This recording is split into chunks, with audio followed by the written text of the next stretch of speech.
The Holistic Schools and Hospital Network, or HSH, is a joint program serving more than 47,000 cases of children who suffer from chronic diseases each year, with the aim of improving their health and providing adequate education using IT solutions. The initiative is maintained by the Ministry of Public Health, the Ministry of Education, the Ministry of Science and Technology, and other stakeholders including NGOs and actors from the private sector in Thailand. Chronic illnesses in school-aged children, including cancers, diabetes, and congenital heart diseases, are a prevailing problem in all countries. In Thailand, over 36,000 cases are treated per year, which require long-term hospitalization, ranging from months to years. This can keep a child out of school and lead to poor education, poverty, and bad health.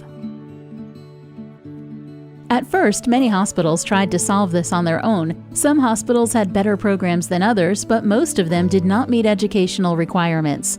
This made it difficult for chronically ill children to resume their education after they left the hospitals, depriving them of their education and their future.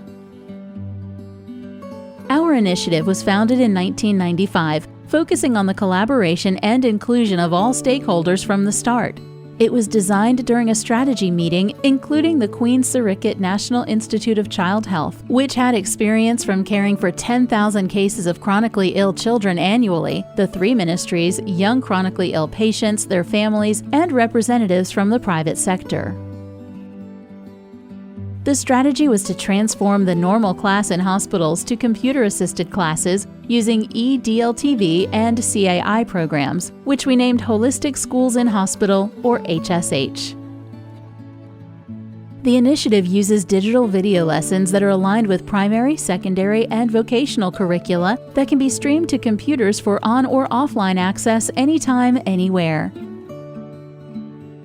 Each holistic school and hospital has 3 teachers empowered by our IT platform to teach students in multi-subject and multi-level studies, using the on-site study room or even at their hospital bedside according to their physical ability.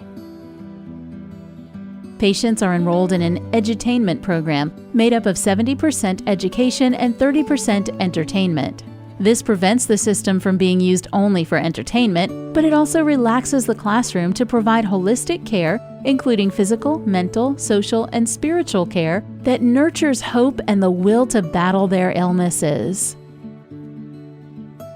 The initiative is well managed, with teachers' and patients' progress being monitored by the system and reported to the 3 ministries. A multidisciplinary supervision team visits HSH locations regularly, and modern IT services like Facebook, Skype, and other communication systems are used to share and strengthen collaboration. Consider one of HSH's patients, 13-year-old John, who loved to play football before he became a chronically ill cancer patient. He needed to be hospitalized, which deprived him of his education, and he lost his leg as a result of his treatment, causing him to become depressed. John was a hard-working student who was proud of his achievements. HSH allowed John to study, and although his condition deteriorated and he passed away a few days after his last examination, his family received his graduation certificate during John's funeral.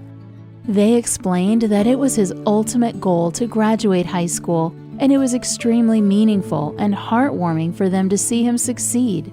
The program does not only generate an impact on patients, but on greater society as well. Today, HSH is available in 23 hospitals around Thailand. The percentage of children who resume their normal education from all of our network hospitals is now over 80% for the last 3 years. Applying technology in the classroom bridges social gaps and addresses other issues, like the standardization of the curriculum, making class fun and distributing knowledge to all, regardless of their age, gender, health, social status, religion, culture, and race.